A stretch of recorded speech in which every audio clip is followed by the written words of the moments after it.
at times you're pretty scared when you have to roll in on something up there, especially when you look down and you see nothing but a black cloud or a white cloud down below you. It's about as scary a mission as I've ever been on. I think it tries you to just about the maximum, the missions.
America's involvement in Vietnam saw the world's greatest military power thrown into a small war in Asia.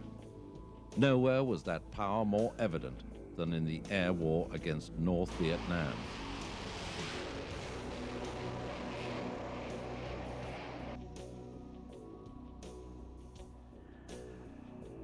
The aim of the bombing campaigns against the North was initially to stop the flow of supplies heading to the insurgents in South Vietnam.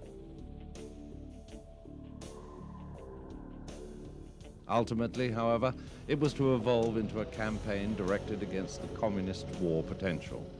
It smashed transport and industrial infrastructures, bridges, roads, railways, ports and airfields, as well as military targets, factories and supplies being shipped to the Viet Cong.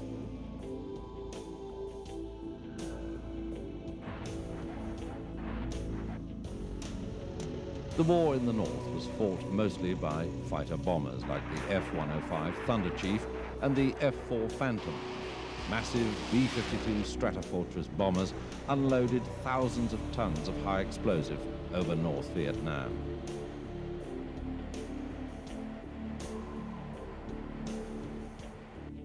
Operating from carriers in the South China Sea and from bases in South Vietnam, the US Navy and Marine Corps were also key players in the air campaign.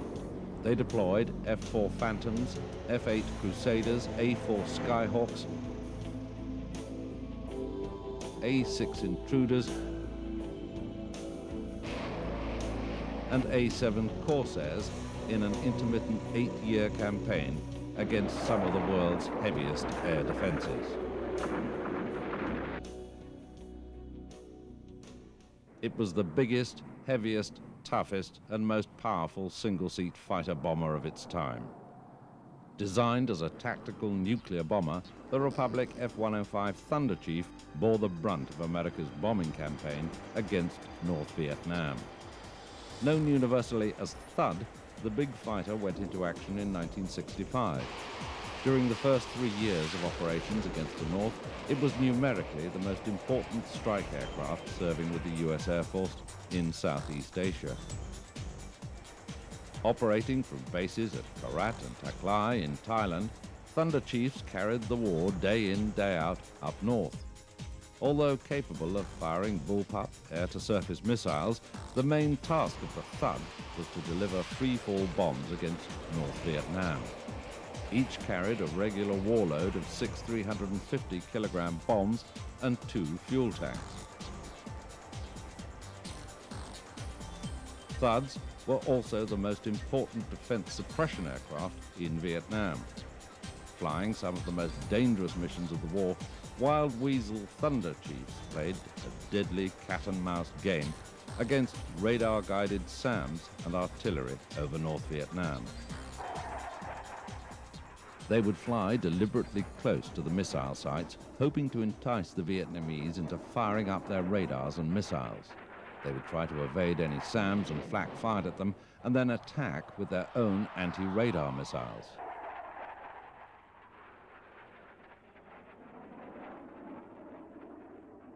Half of the 830 F-105s ever built were lost in combat in Vietnam, the majority to anti-aircraft fire. But their contribution to the war was immense.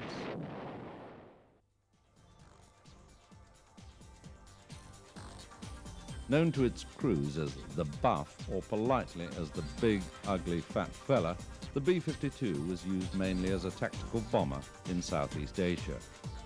Since 1957, the B-52 had been the primary long-range nuclear bomber of Strategic Air Command, but in Vietnam, it was used as a conventional bomber.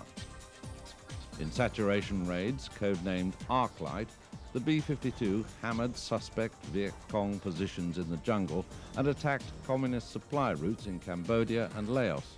Later in the war, it flew strategic bombing missions against North Vietnam. The B-52 had been designed to deliver a limited number of nuclear weapons, but a special modification called Big Belly converted it into a bomber with an astonishing conventional payload. Special racks were clipped into the internal weapons bay, increasing capacity from 27 bombs to 84. Further racks fitted under each wing took the total capacity to an amazing 108 bombs. The total weapons load of a single aircraft was over 35 tons, which was the equivalent to that carried by an entire squadron of World War II Flying Fortress bombers. The B-52 attacked from so high that even such a big bomber couldn't be seen or heard from the ground. The first the enemy knew that the Buff was about was when the earth trembled as the bombs exploded. Hugging the ground, the Viet Cong could only wait until the holocaust of steel and fire had passed, until the next time. During the linebacker raids in late 1972, B-52s attacked North Vietnam over 11 days in the most concentrated bombing campaign ever seen.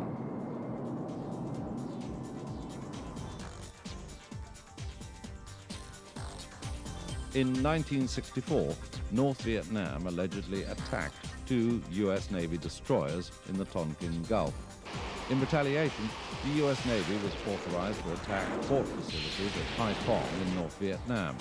The chosen weapon was the Douglas A-4 Skyhawk.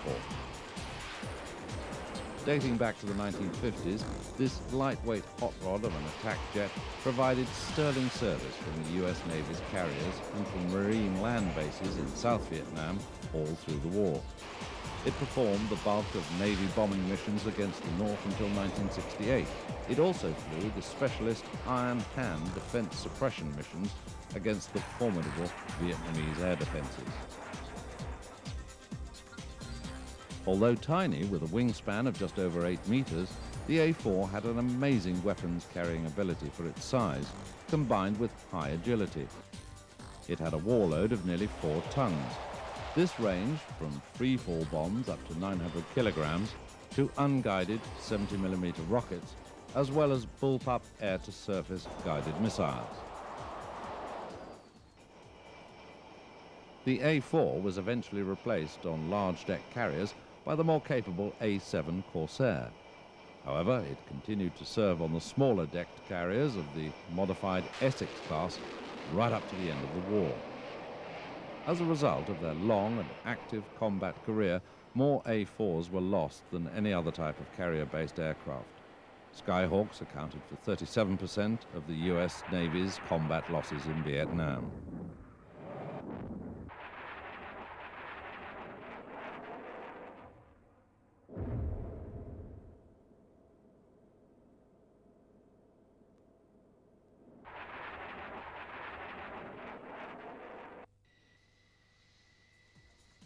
Unquestionably, the most important combat aircraft of the Vietnam War was the McDonnell F-4 Phantom. The big, powerful two-seater saw extensive combat service with all three services, Navy, Marines and Air Force, flying off carriers in the South China Sea and from land bases in South Vietnam and Thailand. Making its combat debut in 1965, the Phantom had superb performance, a top speed of over Mach 2, a powerful radar and potent, if occasionally unreliable, missile armament. It flew three key missions: fighter, bomber and reconnaissance. With nearly 150 air-to-air kills, the F-4 shot down more MiGs than any other US fighter. But its primary role was actually that of fighter-bomber. During the later stages of the war, it replaced the F-105 Thunder Chief as the US Air Force's most important bomb hauler up north. It also became an important aircraft for delivering laser-guided weapons. With the Marine Corps in South Vietnam, the Phantom was a key close air support aircraft, attacking with napalm, bombs and rockets. The keys to the Phantom's success were its versatility and its capacity for further development. As the war progressed, new F-4 variants entered service with even better fighting capabilities. The Navy's first version, the F-4B, gave way to the F-4J, which introduced, among many improvements, a much better radar and weapon system and more powerful engines. Air Force F-4Cs were similarly improved. Reconnaissance was a key mission, and McDonnell developed the RF-4 fitted with panoramic cameras in an extended nose. This unarmed version flew its first combat missions in Vietnam in late 1967. Lack of a built-in gun for air combat was a major Phantom shortcoming. Gun pods were effective, but the problem was only fully solved with the F-4E model, which had its own 20mm cannon. If the Phantom excelled in any one area, it was as a fighter. Other aircraft deployed against North Vietnam included the Grumman A-6 Intruder, the Navy's most advanced all-weather attack jet. It proved to be an outstanding aircraft when it began combat operations in July 1965 and quickly became the US Navy's standard medium attack aircraft. Able to drop 7 tons of weapons, it was the Navy's mini B-52. And sophisticated avionics meant it could find the target and deliver these weapons in all weathers, by day or night, with pinpoint accuracy. Other Intruder versions were developed for key missions, including defense suppression, in-flight refueling, and electronic warfare.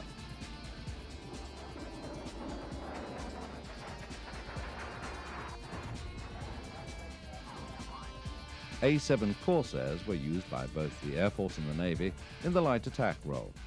Replacing the A-4 Skyhawk from late 1967, the A-7 was faster and carried an even bigger weapon load, nearly 7 tons. The Corsair was a key aircraft for flying Iron Hand defense suppression missions.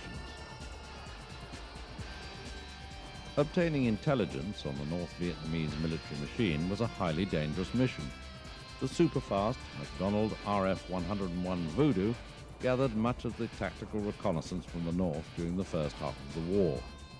In the words of one pilot, the single-seat machine flew alone, unarmed and unafraid, taking pictures with its fan of panoramic and oblique cameras. The vital information obtained had a price. Many Voodoos were shot down. From 1970, the Voodoo gave way to the RF-4C Phantom, which provided the Air Force with virtually all its tactical reconnaissance during the later years. Strategic reconnaissance was provided by the Mach 3 capable Lockheed A-12 and SR-71 Blackbird and the high-flying Lockheed U-2, operating from bases in Japan and Thailand.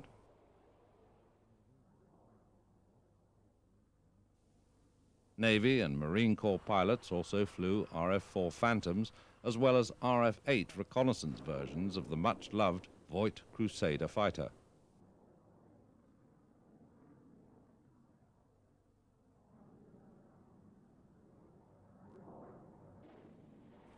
But the most important carrier-based reconnaissance aircraft was the elegant and effective North American RA-5 Vigilante.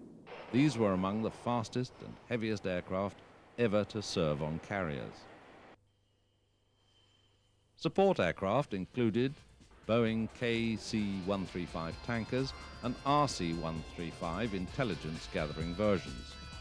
The tankers provided refueling for bombers and strike aircraft heading north. The KC-135 also saved many aircraft and aircrew which were returning after combat with low fuel or battle damage. Lockheed EC-121 Constellation flying radar stations monitored the skies above the north, while Douglas EB-66 destroyers provided electronic countermeasure support by escorting Air Force strike packages. The B-66 was based on the Navy's A-3 Sky Warrior, which fulfilled a similar ECM role. The A-3 was also an important tanker and gatherer of electronic intelligence. Many aircraft were involved in combat rescues, but the most important were the vulnerable A-1 Sky Raider, nicknamed SPAD, which escorted the Sikorsky HH-3 Jolly Green and the HH-53 Super Jolly Green Giant rescue helicopters deep into hostile territory. US pilots going into battle over North Vietnam were opposed by the most sophisticated and concentrated air defense network the world had ever seen. The Hanoi-Haiphong area was protected by the world's heaviest concentration of anti-aircraft artillery, well coordinated with MiG fighters and surface-to-air missiles.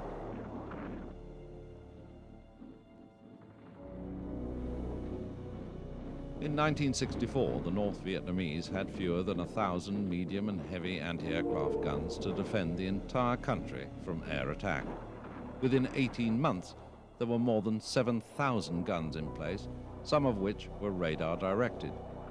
These ranged in caliber from the very heaviest, over 100 millimeters, to North Vietnamese peasants taking pot shots at attacking aircraft with their rifles. Whatever the size of gun fired, the North Vietnamese met every US air raid with a hailstorm of fire. AAA accounted for by far the majority of US losses in Vietnam. Between 1962 and 1973, over 2,000 Air Force, Navy, and Marine Corps aircraft were shot down by anti-aircraft guns in Vietnam.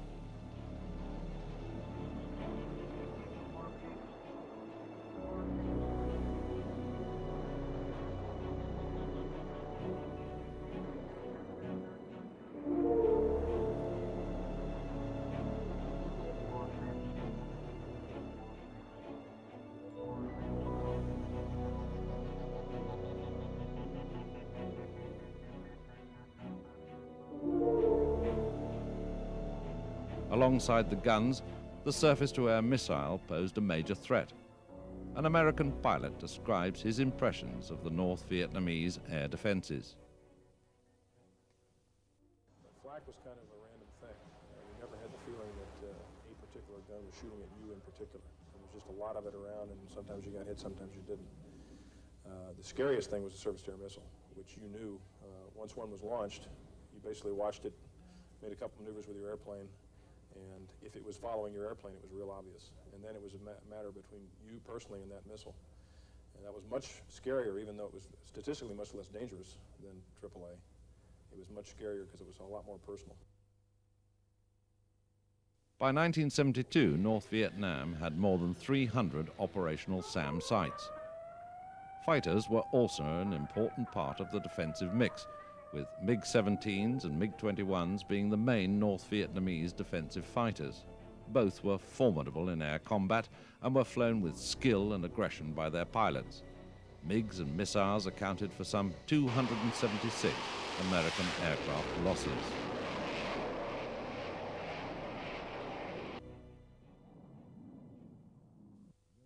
Rolling Thunder was the name of the first stage of the bombing campaign against the North.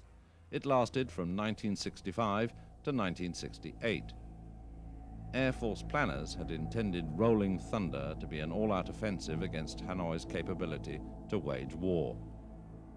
However, President Johnson restricted the scope of operations and would only allow more limited operations and a strictly defined series of targets.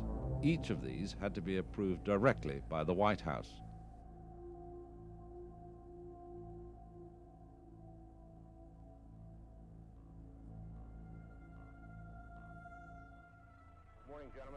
Crews flew missions day in, day out.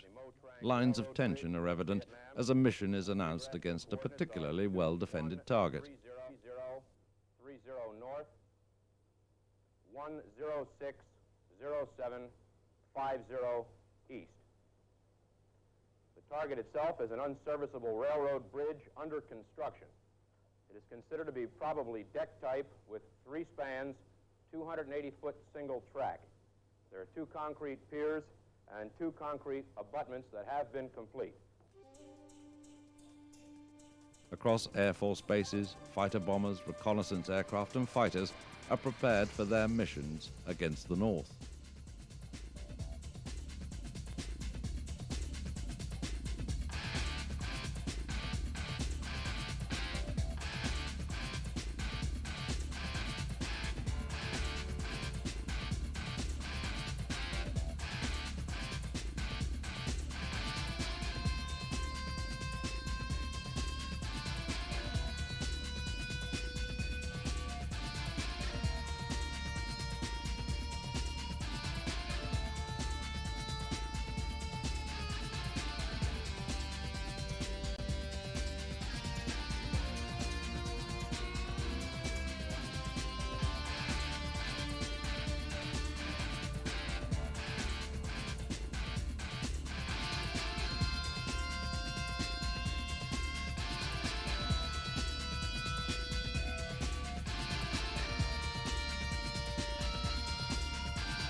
Aboard a U.S. Navy carrier steaming on Yankee Station in the Tonkin Gulf, similar preparations are made.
heavily laden combat fighter bombers like the F-4 and the F-105 burned fuel at a prodigious rate.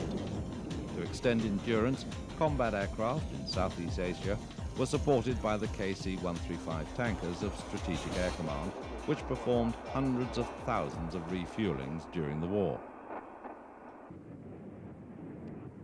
Tankers provided them with fuel to burn on the way to the target and were there waiting when the combat jets came out with dry tanks after combat.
Only 5 US pilots and their backseaters gained ace status in Vietnam.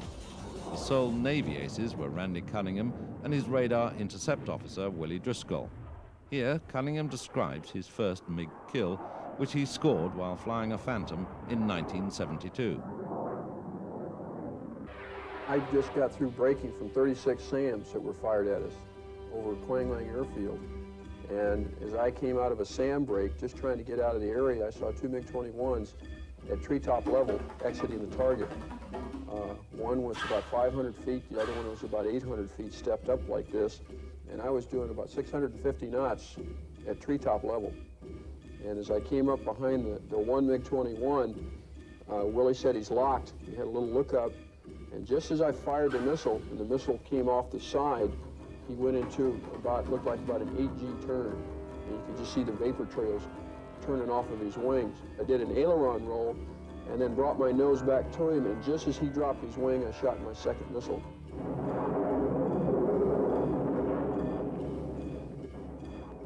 No MiG had been shot down in almost 2 years. The realization was like a dream. The adrenaline was there, just like when you win a gold medal in the Olympics. The excitement was there. F-4s accounted for nearly 150 kills against North Vietnamese fighters. Air Force F-105 Thunder Chiefs and Navy F-8 Crusaders were the next top MiG scorers.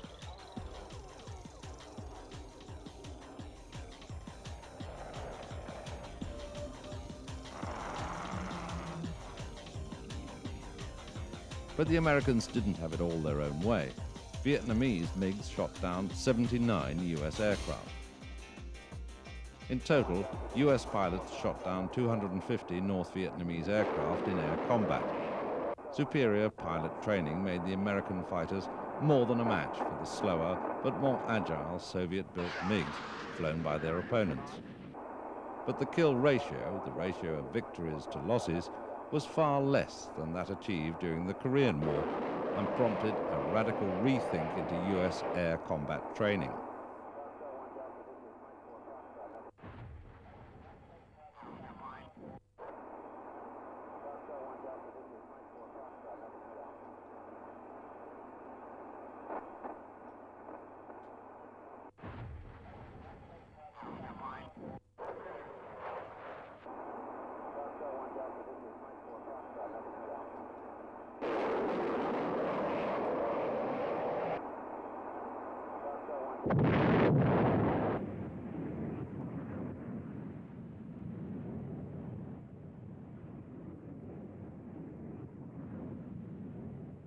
The pace and scale of the US air attacks against the North made combat losses inevitable. However, aircrew faced the intense barrage of flak, missiles and enemy aircraft in the knowledge that should they be shot down over North Vietnam, every effort would be made to rescue them.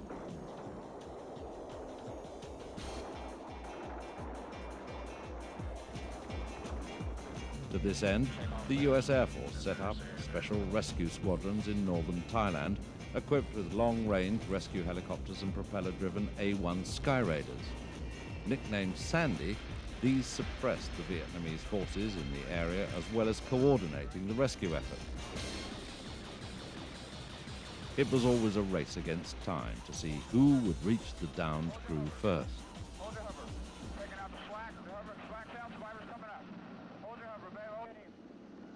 Okay, just stand by, babe. We're coming in to get you.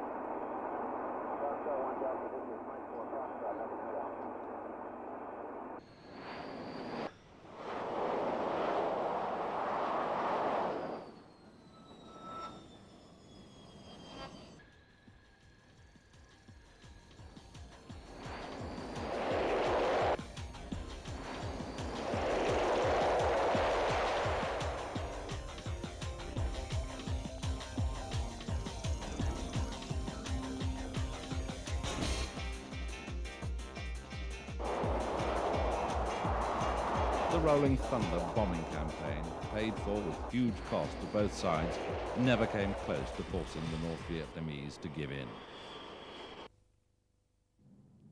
In spite of the US air attacks, troops and supplies still left the North, wading, swimming or by foot, to support the war effort in South Vietnam.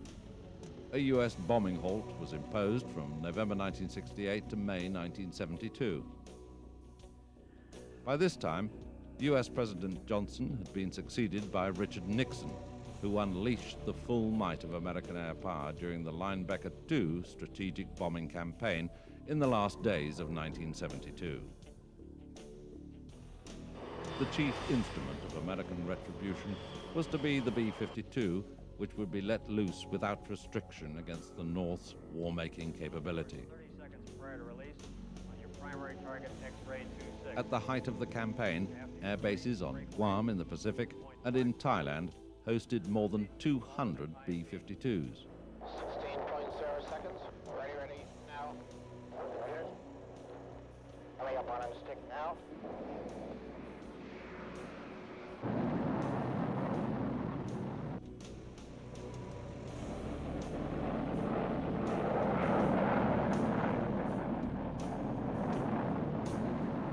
The B-52s were supported by other Air Force and Navy jets flying defense suppression missions and diversionary raids.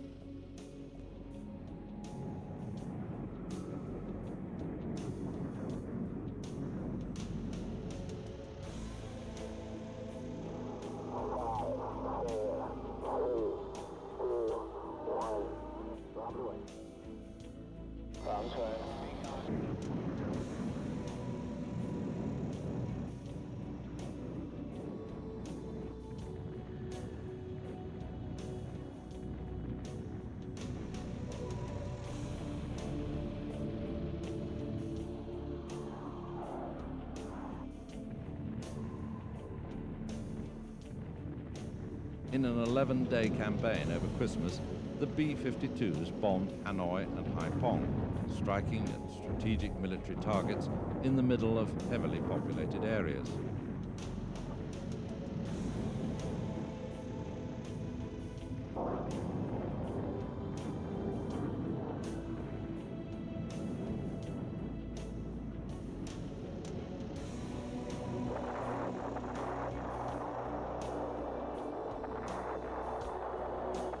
The B-52's main defensive tactic against SAMs was to fly in cells of 3 to maximize their mutual electronic countermeasures protection.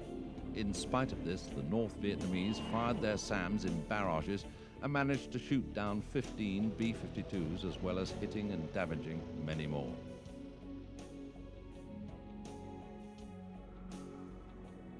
However, the B-52 raids virtually brought North Vietnam to its knees. They had destroyed much of its petroleum reserves and electrical generating capacity. The B-52 missions were decisive in forcing Hanoi to the peace table and ending America's long presence in the war. In the war against North Vietnam, American pilots encountered the heaviest air defenses ever fielded in modern warfare. Hampered for much of the war by restrictive rules of engagement, a political decision that was to cost many American lives, they ultimately brought North Vietnam to the brink of ruin in the final massive campaign.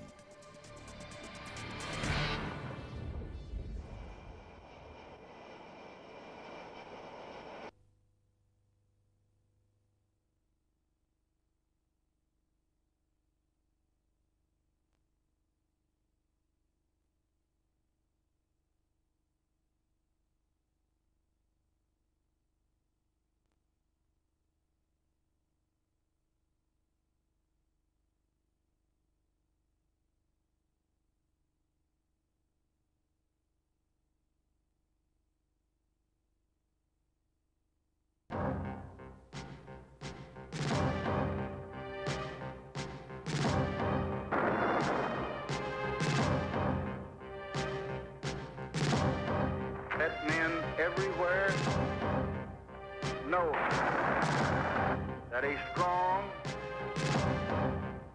and a confident and a vigilant America stands ready tonight to defend an honored cause, whatever the price, whatever the burden, whatever the sacrifice that duty may require.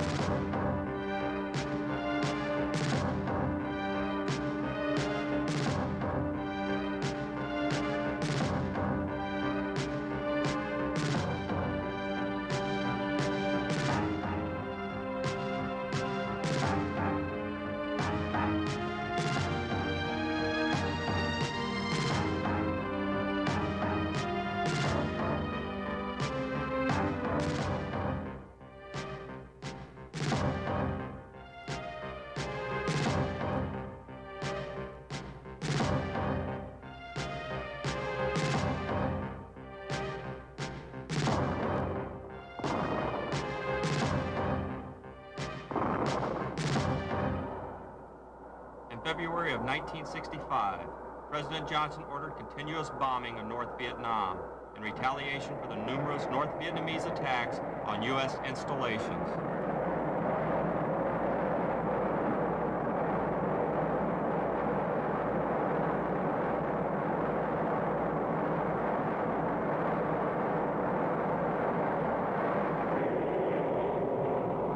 Aircraft like these B-52 bombers could carry as much as 30 tons of explosives.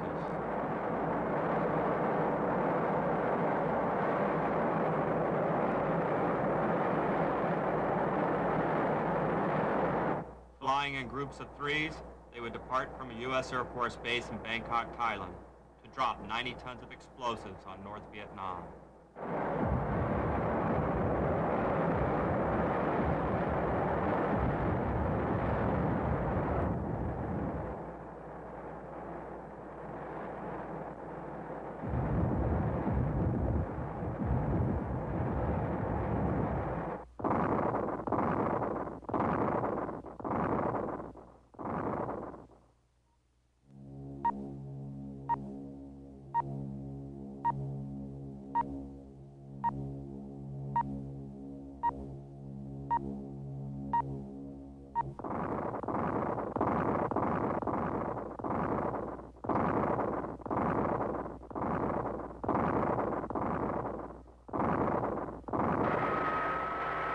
By October of 1965, there were over 100,000 U.S. American troops in Vietnam, with U.S. Marines doing most of the fighting.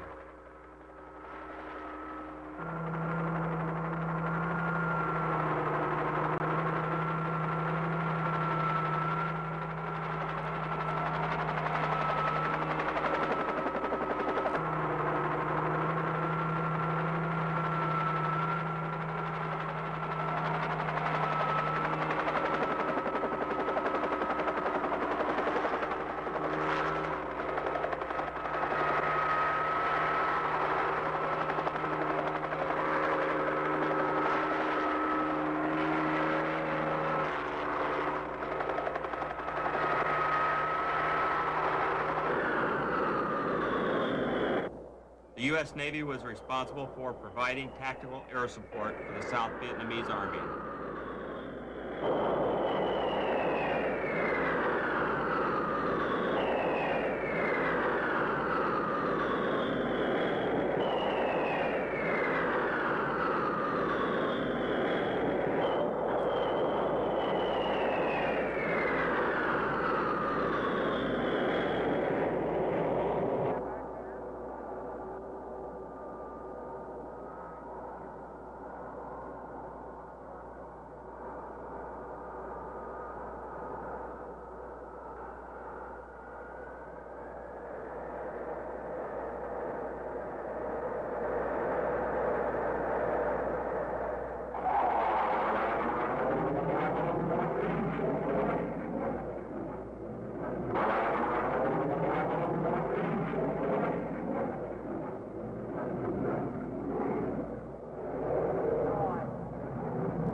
United States Marines were among the first U.S. troops to land on Cam Ranh Bay in South Vietnam.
By 1966, over 200,000 American soldiers were in Vietnam. In the South, the military strategy has shifted from that of pacification to that of search and destroy.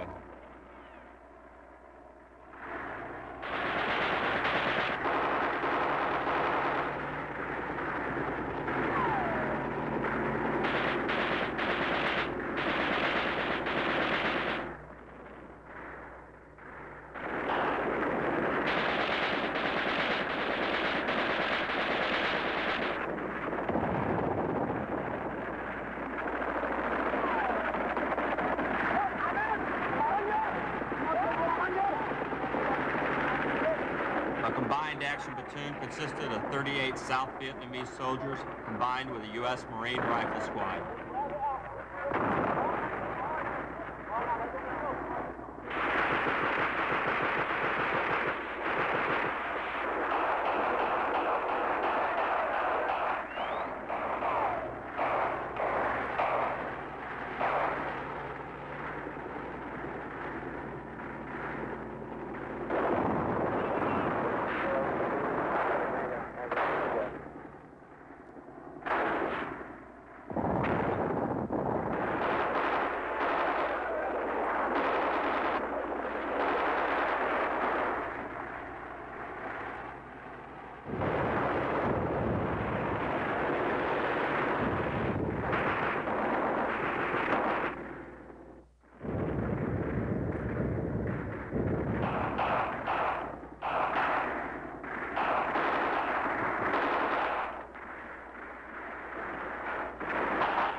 As the confidence of the North Vietnamese Army grew, guerrilla tactics gave way to major offensives.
The horrors of war have now become a daily reality for the South Vietnamese.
The number of displaced and homeless had become staggering.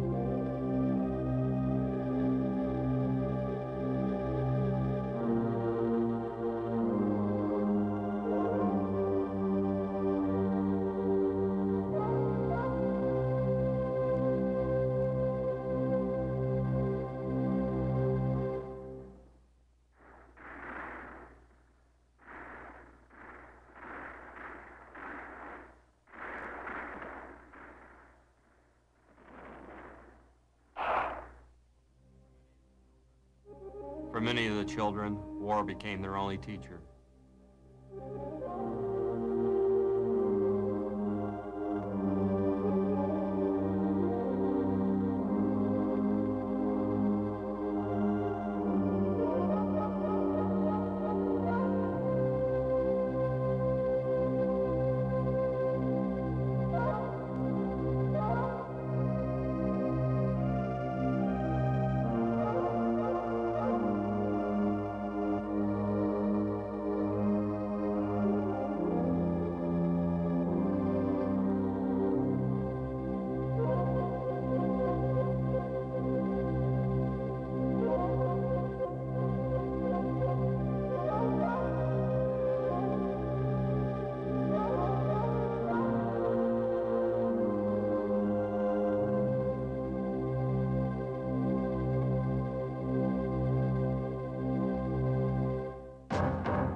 Conflict that was expected to last no more than a year had now extended into its third.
U.S. firepower continued to exact its toll on the North Vietnamese.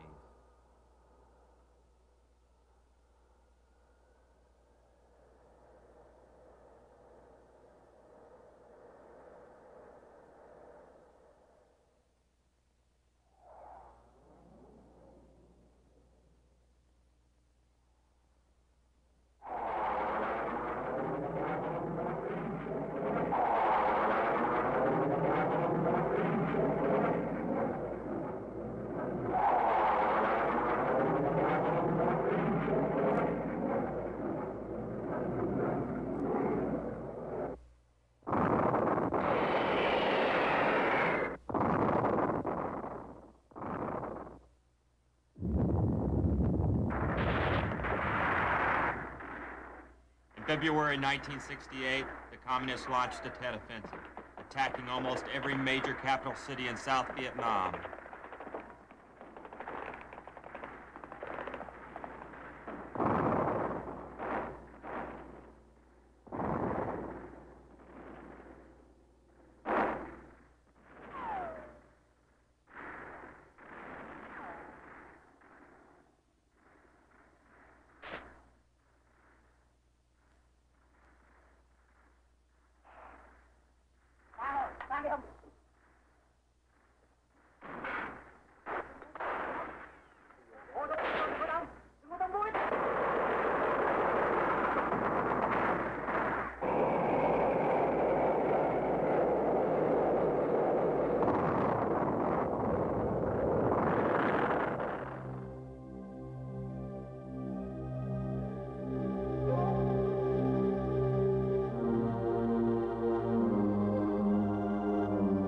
Once again, the people of South Vietnam were the real losers.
troops at the Marine Air Base at Khe Sanh began preparing for an attack they knew would come.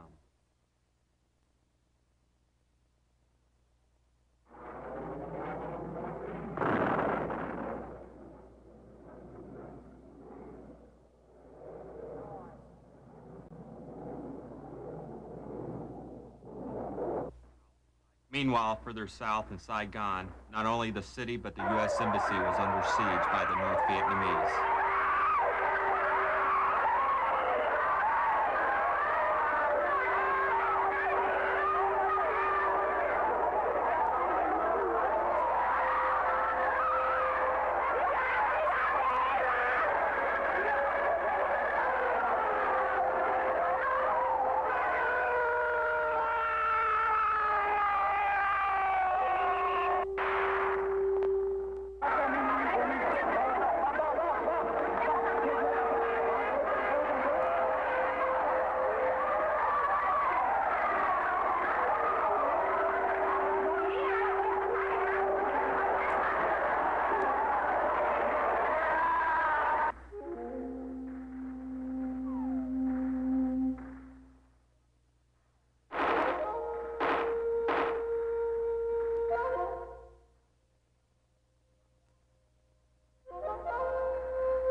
Although the attack on Saigon was unsuccessful, the toll on the civilian population was immense.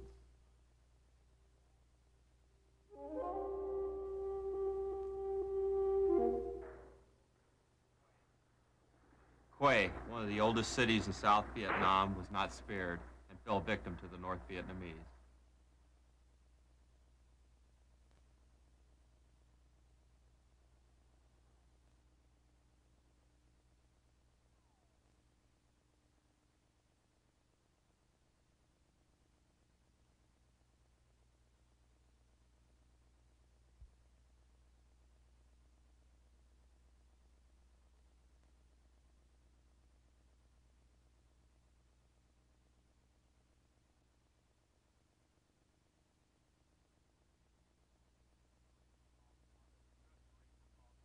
The U.S. Marines were called upon to retake the city. Although suffering heavy casualties, they decisively defeated the North Vietnamese army.